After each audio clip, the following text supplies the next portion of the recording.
moi c'est Cédric Mao et mon associé Erwan Rosier.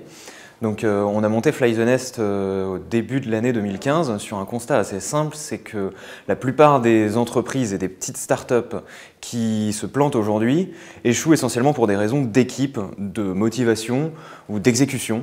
Finalement, nous on a à peu près la conviction que quand on a la bonne équipe et qu'elle travaille bien, l'entreprise va arriver au bout dans tous les cas, quoi. Qu'on soit une start-up ou une grosse boîte, si on est motivé, ça se passe bien. Si l'équipe est bien organisée, ça se passe bien.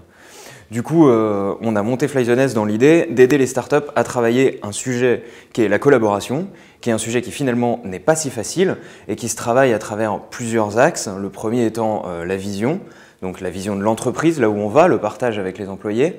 Le deuxième, la culture d'entreprise. Et le troisième, l'organisation du projet, le management du projet en tant que tel.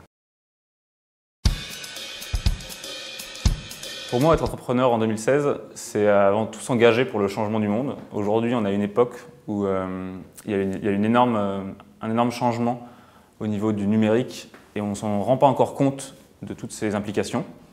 Il y a aussi une fracture générationnelle énorme entre des jeunes qui sortent d'école et qui ont toujours vécu avec Internet et des grands patrons ou des grands dirigeants qui ne savent pas très bien ce que c'est. Et finalement, on n'entreprend pas pour gagner de l'argent ou pour la gloire. Il y a des moyens plus simples de faire ça. On entreprend parce qu'on a envie d'avoir un impact sur ce changement-là et de rapprocher ces générations.